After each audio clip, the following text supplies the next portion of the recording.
Bad bitches in my show, and I love it. Yeah. And I love it. Ba-na-na-na-na-na. Do-dang. Do-dang. Ba-dum. Ba-na-na-na-na. Yeah, so he did that one. It was called I'm Blooded. And I wouldn't have known that it was the beat from I Love It by Young Jeezy. Formerly Young Jeezy, now Jeezy. He ain't young no mo'. I wouldn't have known until I clicked on it. Okay, let's get serious here. Somebody commented on the YouTube. They said this intro song fire. And you know what? I kind of agree. Wish it could be some gangster hip hop, but this is copyright free. Welcome to the Debris Show. Episode 54. Shout out to the Sanford Bulldogs. That was my number in college. Special episode. Every episode's special. Okay. So, let's look at things. Let's look at the state of things. I know it's been a while since we've done this. Man, honestly, I just had to get back to writing the last couple weeks. Just writing in a journal, you know. I opened my journal on Saturday, and I realized I hadn't written anything in it since March 18th. Now, listen here. Listen here. I know that consciousness can become like a pool pump. Stay with me. You got a pool out back. Let's say you live in the desert. There's a lot of wind sometimes. Come on up. There's a lot of wind sometimes. There's a lot of sometimes, like it stormed the other week. It was a big maelstrom. You know what I mean? Heavy wind, all that. And day after the storm, the pool is got a lot of shit in it. And that's why you got a pool pump, right? You got a vacuum, and it takes all the shit that goes in the pool that ain't supposed to be there. It filters it out. So I believe in terms of consciousness, journaling can serve the same purpose as a pool pump. All the non-productive thoughts, all the non-productive emotions,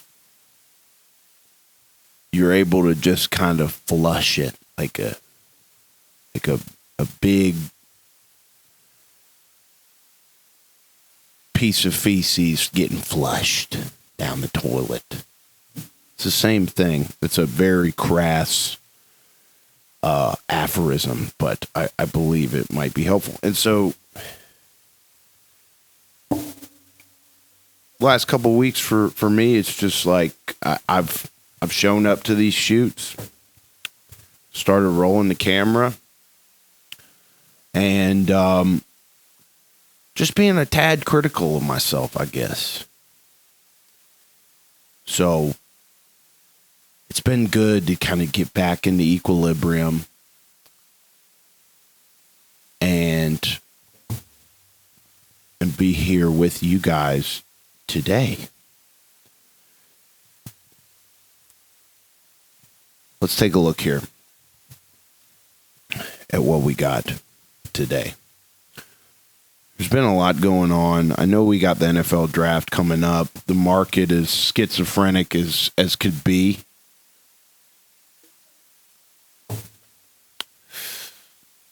There's just a lot of good discussions to be had. But the first thing I want to bring up today is something that I'm looking at on my Twitter feed right now. it's a tweet from Buffalo Wild Wings. It says, all you can eat wings and fries starts tomorrow. The boneless are $19.99. The traditional are $24.99. And somebody quote tweeted this, and they said, can an economist explain why boneless is cheaper? Let's look into the replies here. I think I have my answer, but let's take a look. No bones equals no bon appetit, and bon appetit costs extra. Somebody else says boneless wings are typically just chicken breasts. You can make several wings out of the breasts of a chicken, but a restaurant can only make 4 bone-in wings from 1 chicken. 2 drums, 2 flats. That's a really good explanation. That's better than I could have put it, probably. But I always kind of wondered that. I think I understood, but not to that magnitude, because I just don't think that boneless wings should be called boneless wings. I think boneless wings should be called chicken nuggets with your choice, tossed in your choice of sauce, right? That's what they are. They're nuggets. Honestly, bro, I'm 28. At this point in life, if I've got a buddy who's a man that prefers boneless wings, hey, understand football, right? Hey, understand Spider 2Y banana. Hey, what's Tampa 2? What does that mean? Okay? Is Josh Allen an elite quarterback? Hey. You know what I mean? I don't know. I just got opinions about wings, man. It's like, I think the coolest thing you can do, man, is when you're courting a new woman, you gotta, let's say you guys are out on a date, somewhere eating. I know a lot of men have their qualms about eating in front of ladies. Dude, just send it. She either likes you or she don't. Either way, right? So what I like to do, man, and this will tell me all I need to know. If I'm on a date and the place offers wings, hey, strap in, bitch. You know what I'm talking about? I'm taking the flats and I'm pushing them all the way down like an umbrella. I'm going to dip them in blue cheese, not ranch. God damn it. Blue cheese. And I'm going to take that thing, I'm going to clean it in one bite. See what you think about that. I would prefer to have some alcohol wipes on the scene. That would be tremendous. But guess what? Hey. We go back to the crib to have drinks. And you see my fingers got a little bit of that honey barbecue left on them. It stayed there for a reason. Don't waste it. You know what I mean? With these, I just feel like, I don't know. I was talking to a woman about this the other day. I just feel like men, for some reason, feel like their options are very limited as it regards to romantic partners. I have to make sure that I remember that everyone's situation is different, but also, like, not so much.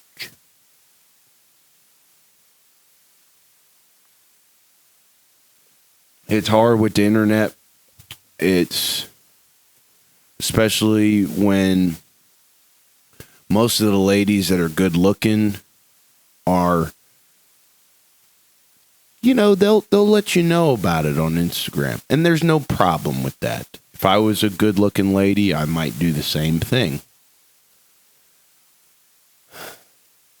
But I just feel like, back to the topic of conversation here, topic of monologue here, I feel like a lot of men these days, my age, they feel as if their options are more limited than they actually are.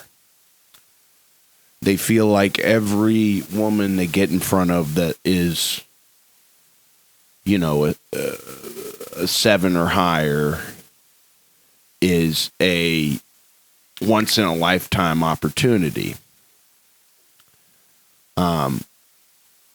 And I just think that mentality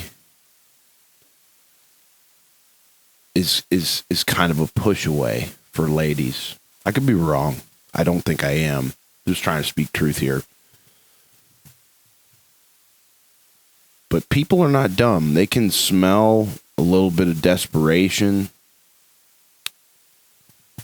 And it's funny. I feel like if there's a fella and he's on a date and he's desperate to close the deal, well, however you see a deal getting closed looking like, he's kind of desperate to close the deal.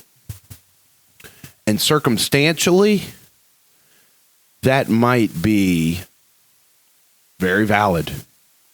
They might not have,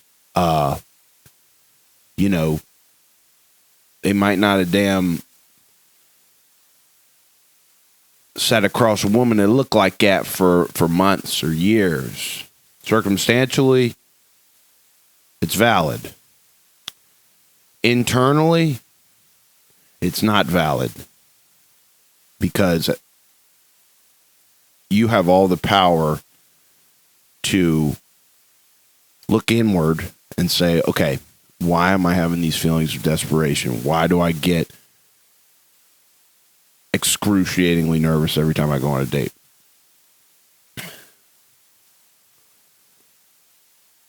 I just think that a lot of men, they get tunnel vision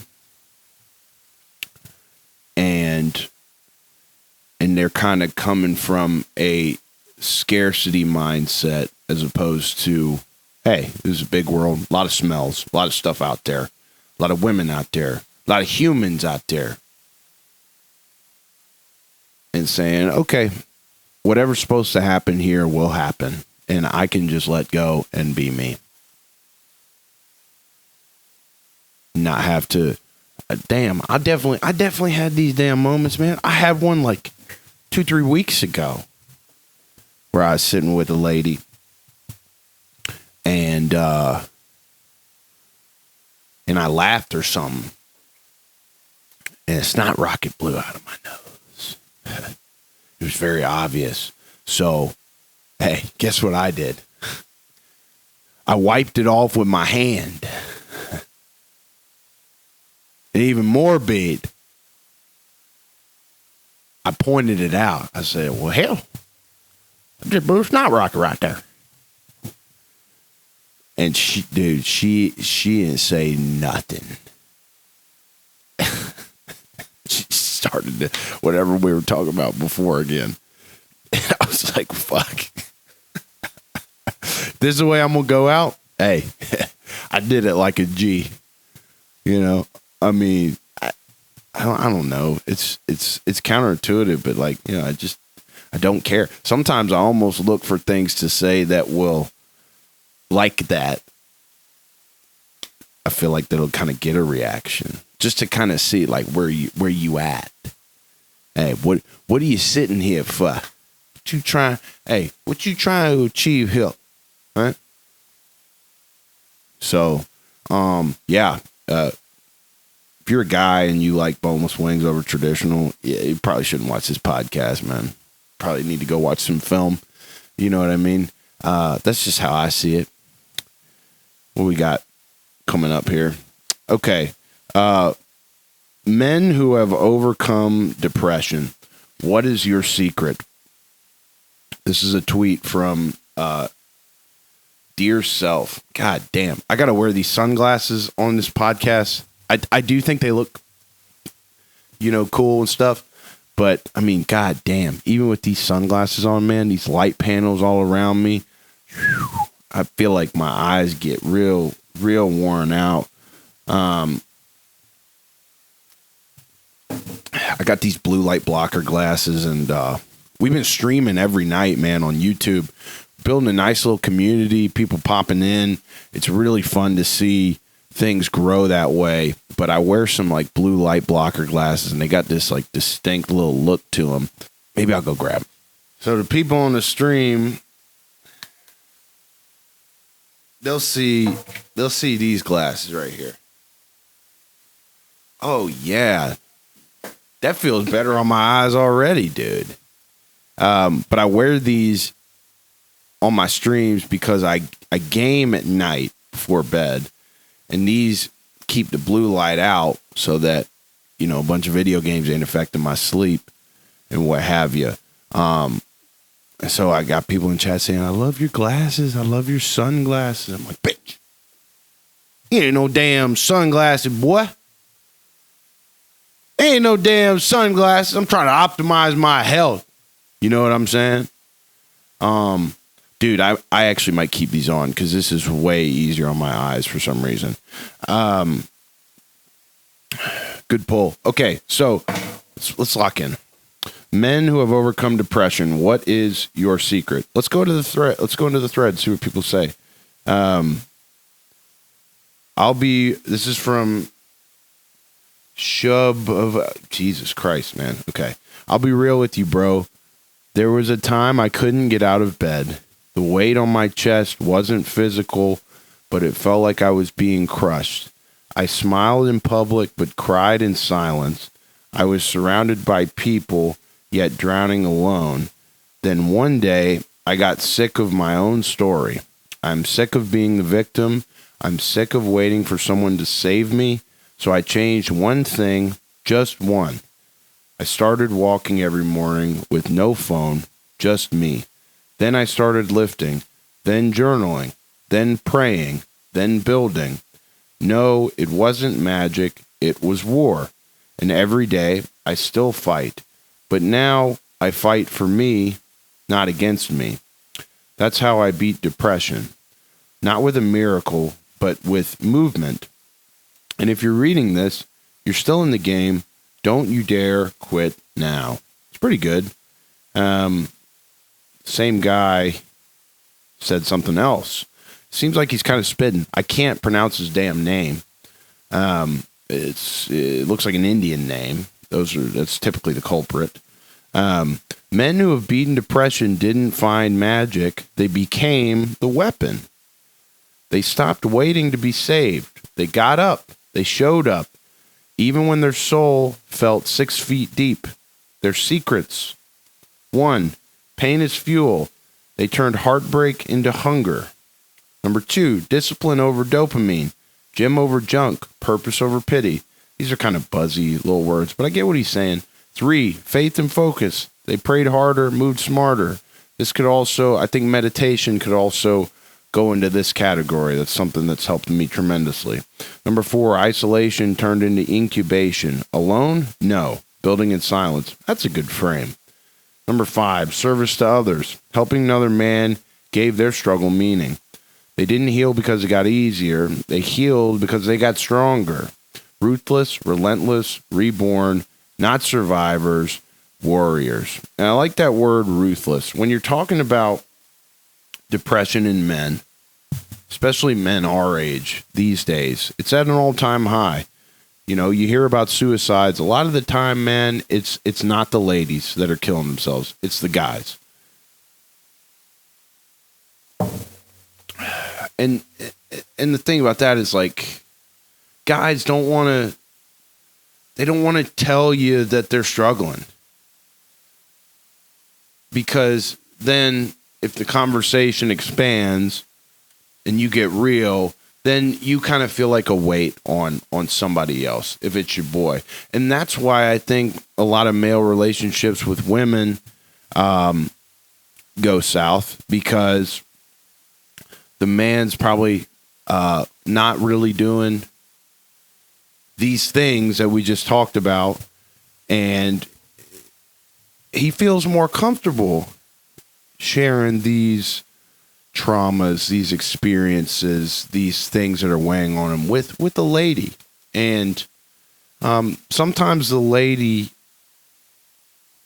doesn't have the capacity herself to handle all the darkness that has not been, dare I say, worked through on the male side.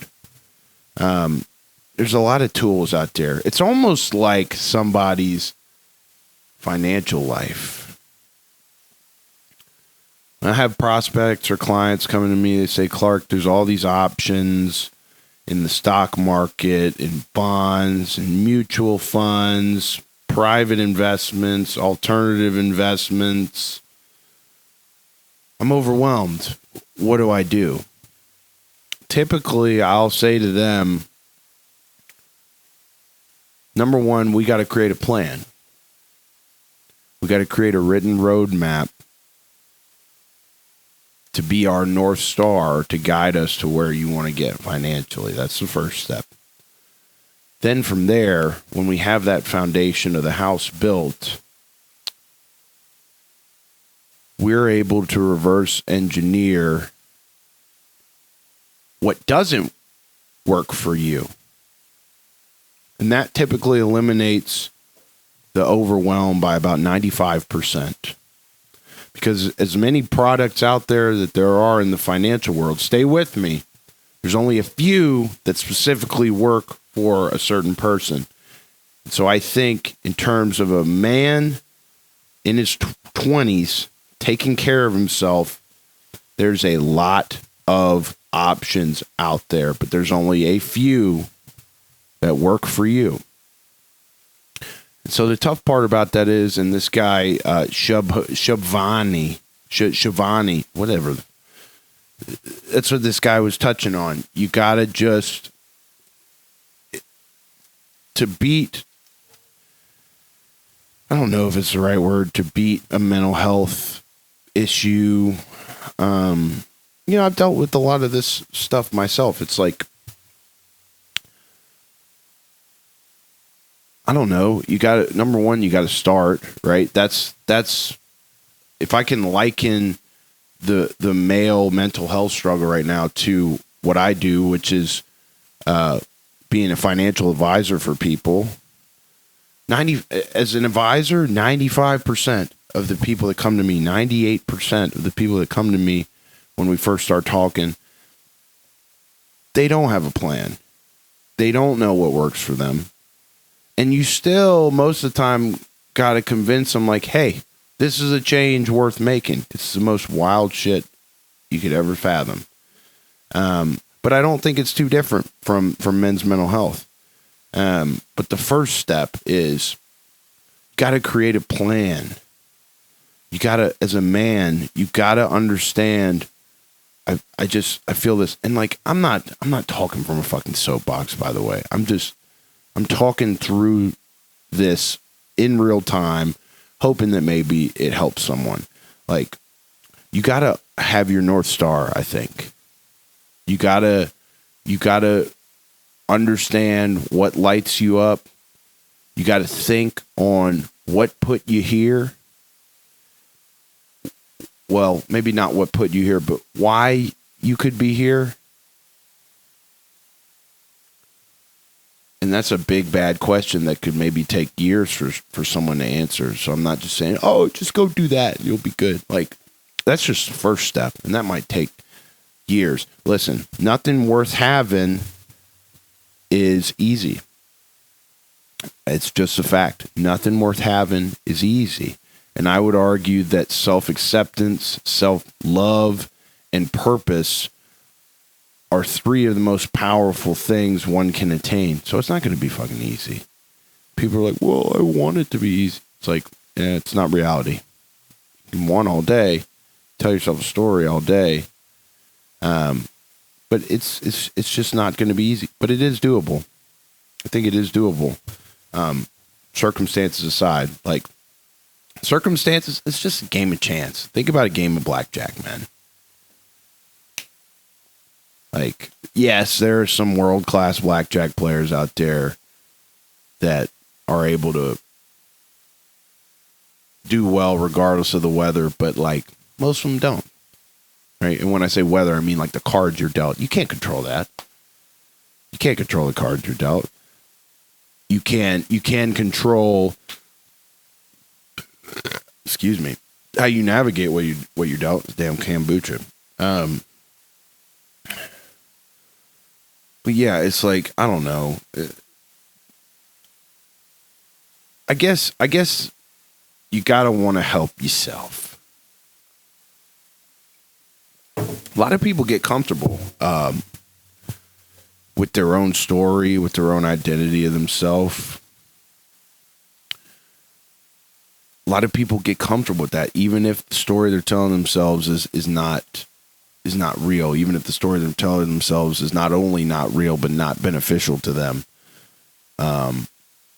Becoming attached to an identity. I've been there before so many times.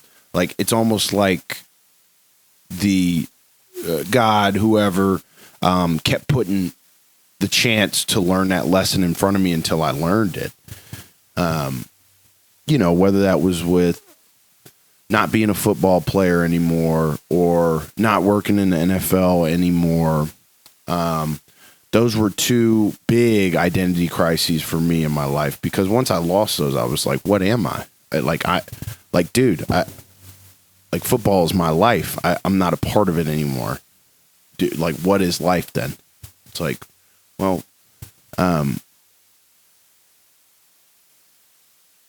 you can kind of, those moments are kind of opportunities for you to say, okay, here's what I really stand for. I really, stand for X, Y, and Z. I really stand for clarity. I really stand for peace, or whatever it is you stand for. But I think values are really important. I think getting clear on what you value, why you value it, and then that's kind of your mental health financial plan, if you will. Okay, I value these things. Why do I value them? Okay, I understand why I value them. What do I do in my day-to-day life that shows I value these things? Why do I do X, Y, and Z every day? I don't know if I answered the question. Men who have overcome depression, what's your secret? Getting clear on for me, it was getting clear on values, getting clear on why I valued those things, finding small committed actions that I could take every day to reaffirm the things that I value. And the hardest part about that too is that values, they can change over time based on experience, right? So it's almost like you got to have like a check-in with yourself too. And there's a lot of ways to do that. There's writing, there's therapy, taking walks. I mean, hell, anyway, I feel like I'm beating a dead horse here. Let's see what else we got. Okay. The Bengals and Hamilton County are set to approve an agreement that will work toward an $830 million stadium renovation finalized by July 2029. I saw this and I said, my initial reaction was, thank God. But now I'm thinking, like, this was always going to happen. All the hemming and hawing about the Bengals leaving Cincinnati, there's just no way that would happen. Number one, with the ownership family. That's where they've always been, Cincinnati. And Lord knows that goddamn ownership group doesn't want to change a damn thing ever. So why in the hell would they change where they live to run their football team however the hell they run it? So it's easy to say now, but I'm not surprised that they came to a deal. I bet Hamilton County was just like, hey, you guys are assholes. Like, stop being this way.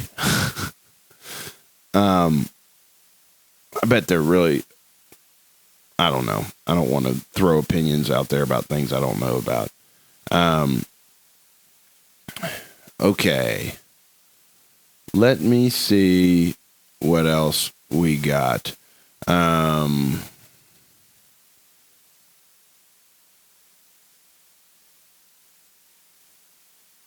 Oh, this is fun. Imagine playing in an AAU basketball game and your opponent does this. Then he proceeds to bury the shot and then he gets back on defense like this. Or your opponent throws down a dunk, takes someone's phone from the crowd, runs down the court and plays defense with that phone in his hand, and then comes back on offense to score with the phone still in his hand before giving it Smooth back. layup. Let me introduce you to Not So Air Jordan's Gremlin University, the AAU basketball squad that consists of the biggest trolls on the planet. Nothing could have prepared me for the amount of trolling that Not So Air Jordan's Gremlin University did at the Circuit League duel in DFW. There were definitely a few guys that really stood out to me in this one. Landon Verdon was dancing like this before driving to the rim, doing this to the ball before making a triple, and even making one-legged threes that led to him doing sellies like this. Justin Reed Jr. was the guy who took someone's phone after dunking, which has to be my favorite moment of this whole game. But the real star of the show was future D1 combo guard Jalen Haynes. Jalen Haynes has found a unique combination of elite scoring and trolling ability, which was on full display in this game. His insane 46-point outing is what ultimately led Gremlin University to coming out of this game with a final score. Damn, so they're trolling and whipping ass too. I mean, here, I think, especially a sport like basketball, maybe even like golf, dude. Anything with touch, finesse, the receiver position in football, I'd argue, is a very similar part of the brain that's getting used. Quarterback position, yes, you got the touch, but you got a lot more you got to think about and worry about. So I don't know if you could, some quarterbacks they make it work, but all that to say, I feel like these kids play so well because they feel comfortable having fun and being themselves. It sounded so cliche, but I think there is merit to that idea. I think the looser you are in a touch-oriented sport like basketball, golf, the looser you keep yourself, whatever you got to do, whether it's jigging around, then a little shaky bake, feel like you're gonna play better. These kids are obviously freaking good too. You know what I mean? What else do we got? Maybe I'll go into the TikToks if I can even get in here. What do I got saved on here? Anything? Oh, yeah. We got a little bit. Man, they booted my shit, man. I got a motherfucking pottery class to go to. Luckily, a nigga got the scooter on standby. Hell yeah. That boy headed over to pottery right quick, man. Hey, you gotta have them damn things in your life that make you happy, man. Even if you're a young black man and you like pottery. You know what I'm saying? Hey, and he wasn't playing around either. His shit got booted. He said, fuck it. I got the scooter on standby. And he made it happen. That boy made it happen. Made it work. Because he would try to get to pottery. That's what I'm talking about. Them damn male values. Look, hey, maybe you value making shit. That could be a value. Maybe you value creativity. I know I do, or else I wouldn't do this damn show. And so that was having that scooter on standby for the boy, that was a small committed action towards saying, hey, I value making stuff. So even though my car damn booted up, you know what I'm talking about, I got the scooter on standby. I'm going to get the pottery. And he made it work. He made it work. What do we got here, man? Let's see here. Oh, yeah. Oh, yeah. That boy don't even have to do no singing. He just stand up there with the fan in his face like such. You know what I mean? God damn. That boy, it probably got in the concert. I mean, it seems like a small time band. I'm sure they don't have a huge team behind them, but my boy at the lead singer right there, he probably makes sure to be on the same page with the stage crew and said, hey, blood, need that fan right here. Need that spotlight right there. So that way, my damn fluffy cotton locks, these white gray cotton looking locks. That boy had to have shampooed his shit to the gills every day, boy. That's how my hair start to be looking if I shampoo it every day. Real puffy, kind of like cotton. You know what I'm saying? But like, I don't know. I don't think I'd want to run my finger through that blood's hair. You know what I'm saying? It just doesn't seem like something that would interest me. But it's flowing in the wind, and he ain't even got to drop a bar, dude. He just got that presence on him. He just got that aura on him. Some people would call that, young folks would call it aura farming. Someone made fun of me one time on YouTube for the way I said aura. They spelled it A-R-R-A. Do I say aura? Aura ring? Because they got that. I got the whoop, but they got the damn rings too, and that's O-U-R-A, aura ring. So what is A-U-R-A? Still aura? I think it's aura. Aura. I don't know, dude. Let me think here. Okay, this is a good one. Come give me all your money before you walk away. 'Cause I'm from a small town, a southern drop crowd. This is in Santa Monica. Taking their hips, take a trip, buddy. Tell me I'm a liar. In the fire. Behind the tires. That was nice.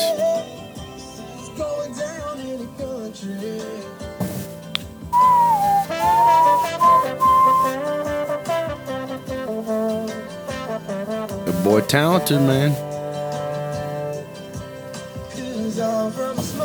Close it out. Close her on out.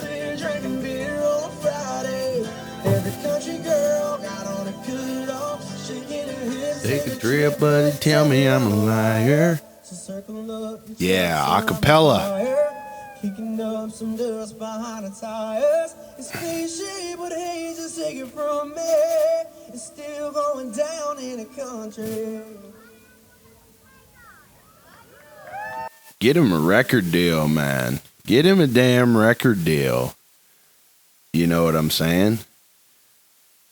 I don't know what he was doing. He was kind of doing that Post Malone thing where I'm trying to think of an example so I could do it. Where the voice is kind of shaking, but it sounds good. You know what I'm talking about? Ooh, I fall apart. Yeah, like that. Ooh. You find that sometimes. I think there's there's like a old country influence to that, because like I hear some Hank Williams Sr. songs sometimes where he's kind of it's like that yodeling sound, and it's like a heartbreak music. I'm trying to think of another song on the spot. There's plenty of them where people use that. This kombucha got me burping, dude. Where people use that, you know, I Fall Apart is one of them. I got a F1 trillion limousine. Yeah, I do. Ooh.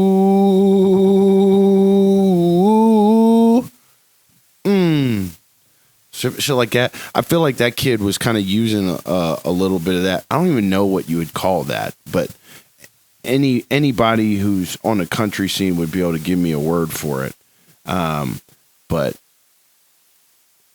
adding your own spice on it. 'Cause I'm from a small town, southern draw crown.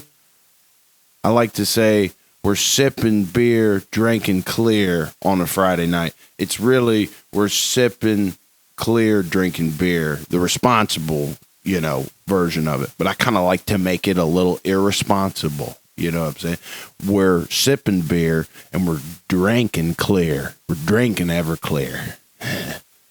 Beer's just the appetizer. No, I hate alcohol. I don't like the taste. I don't like what it does to my liver. I just enjoy a little bit of debauchery from afar. You don't ever see me sipping beer, drinking clear. You might not even see me sip clear, drink beer. You know, I just want a toke of smoke, man. Give me a toke of smoke. Maybe a little fungal medicine. And we're rolling. I can have a good time with drunkest of them if I got my fungal medicine and a little bit of herb to tap on when I need it. I can't drink alcohol right now. I got some blood work done a couple weeks ago, and my doc said, hey, man, you got elevated enzymes in the liver. You do any drinking? I said, not really. He said, well, you're going to have to go off the drink for a month till we can get you cleared out, make some changes, and take the blood again. So I believe I'm going to do that tomorrow. Boy, put me on some liver supplements, and we'll see. I kind of like having an excuse to not drink. I kind of enjoy that because I just don't. The fact that there's so much peer pressure in social situations about whether you drink or don't drink, I think that is evidence enough to say, okay, this drinking alcohol on a regular basis thing is not something that an optimal human does. And I know a lot of people are like, well, I like it and I don't care if it makes me less optimal. Hey, that's perfect. You're living your truth. I just know my truth is I don't like the taste. I don't like how it makes me feel, even during the fact. And I definitely don't like that when you really turn it on, you basically got to pay for it with the day after.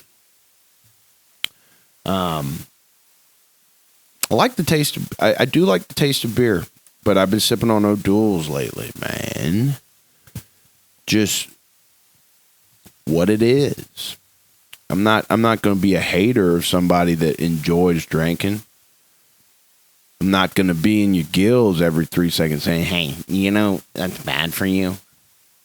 I'm not even going to subconsciously or passive aggressively make friends feel bad. I'm going to be around some dear childhood friends this weekend. I know they're going to have some beverages. But who am I to say, hey, you know that alcohol drains all the ATP energy production in your cells and it dehydrates you? Did you know that alcohol is really only here from an evolutionary perspective because it's a social lubricant? Shouldn't you know how to lubricate social interactions on your own? You know what I mean? I don't know. I am kind of being a hater now. But I'll tell you this, man. I went clubbing with the boys a couple weeks ago in Tampa. Went out to the bars and stuff. Sober. I mean, I was token, you know, and had some fungal medicine. But I stayed out to the latest John stayed out that night, and I had a great time.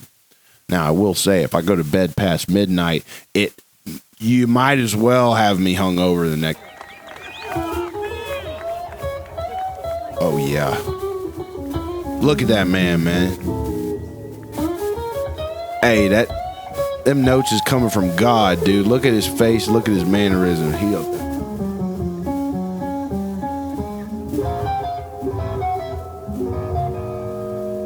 Oh, yeah.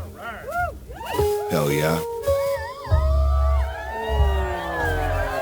That made him feel something right there.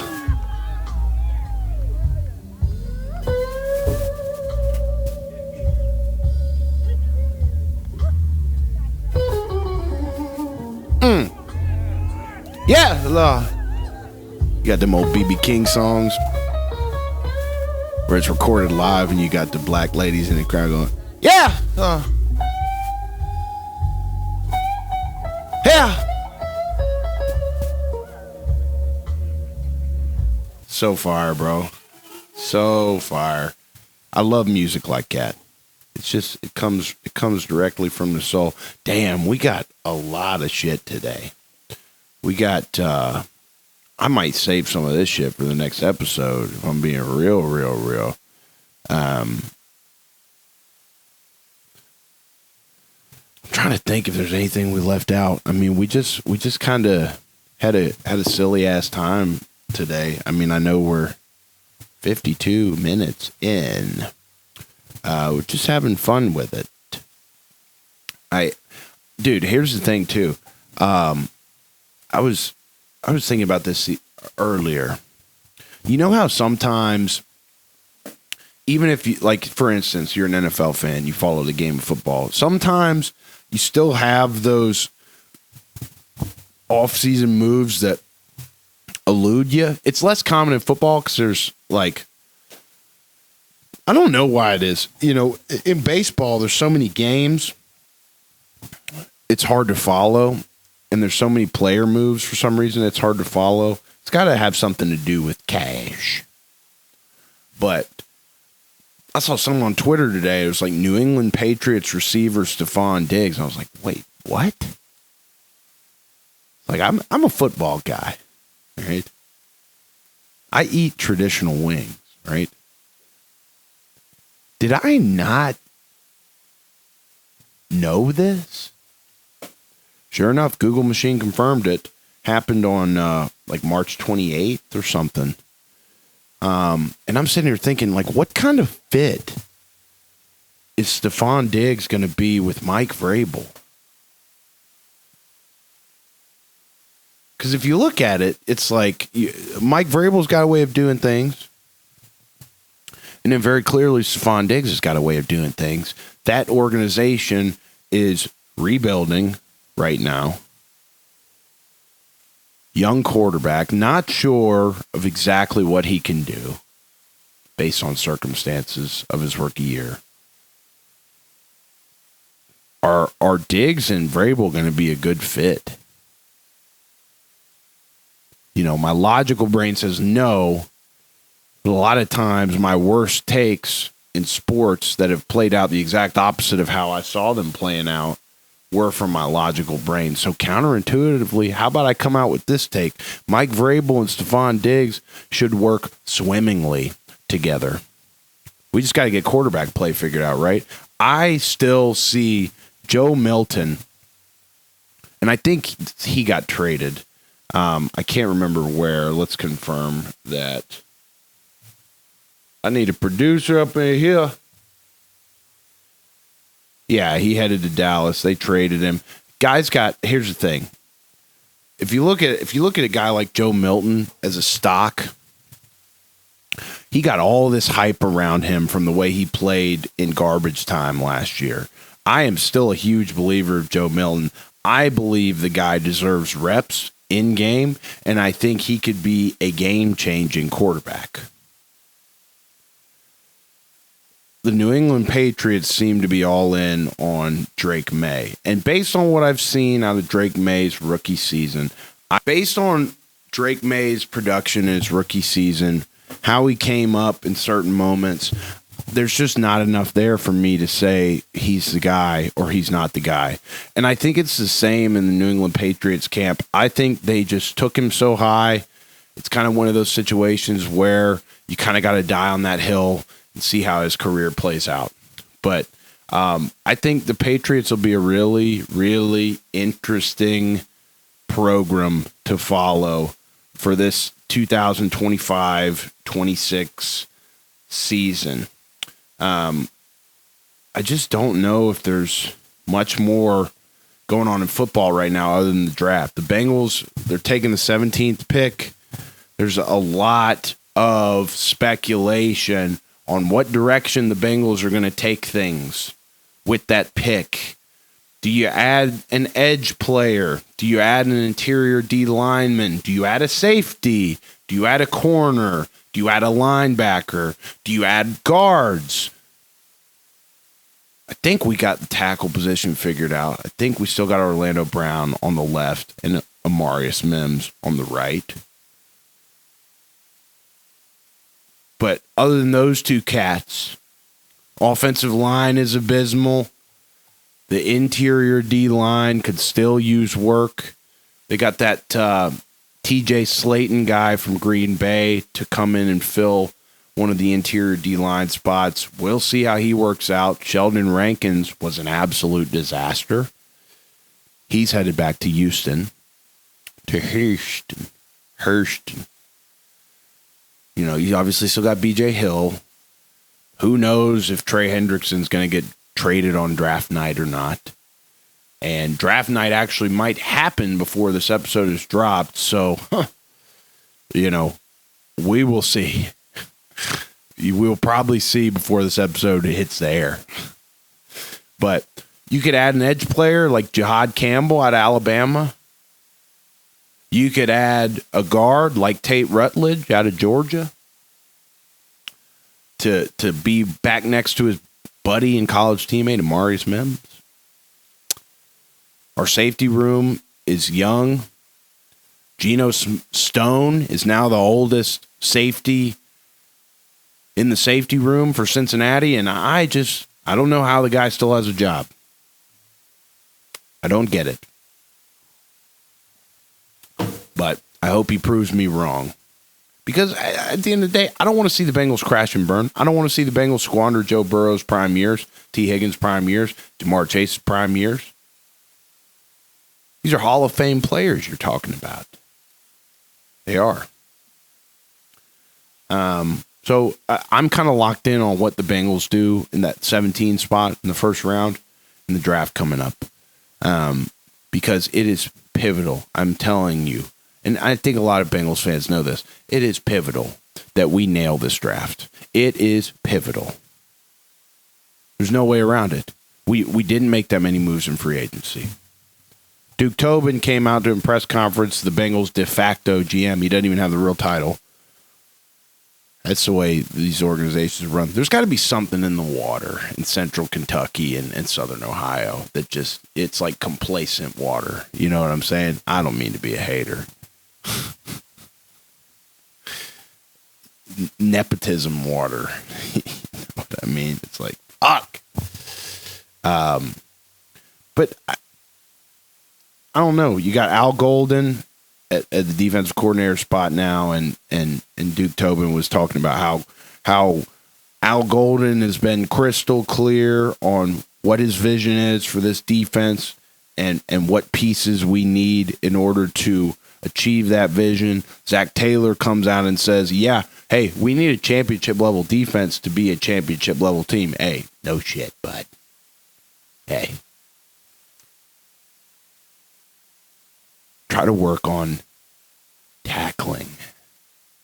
Try to work on fitting. Try to work on getting your linebackers to fit right. Try to work on helping your your interior guys on the D-line not get pushed back every play. Try to help your safeties learn how to fill alleys while also not busting coverage, dude. I don't know. Football's a hell of a game. It's a fine art. What are we at for time? God dang. We cruised through this one, man. And there might still be more to come. I'm just kind of thinking of things in real time that might be beneficial for you listeners out there. I'm telling you, man, we've been going live every night, playing Madden, playing NCAA, and people pop in the chat on YouTube. Somebody from Scotland, two separate people from Scotland popped into the chat 2 consecutive nights to say, this sport is boring. American football is ass. And I disagree, but I think it's pretty cool that we can commune somewhere like a YouTube chat to talk about how we see things. Connectedness, I guess, is what I'm talking about. Helps me remember that, hey, not everybody in the world has the luxury of knowing and loving our great sport. Looks like the Reds are back to 500. That's good. They beat the Orioles 24-2. Beat Baltimore 24-2 on Easter. Ellie De La Cruz made a hell of a catch. Let's take a look at it here.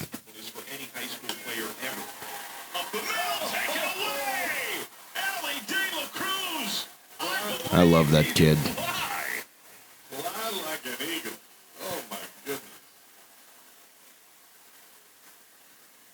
This Baltimore crowd is in stunned astonishment, and there's a smattering of clapping from folks clad in orange at that wizardry. Yeah, it was pretty cool.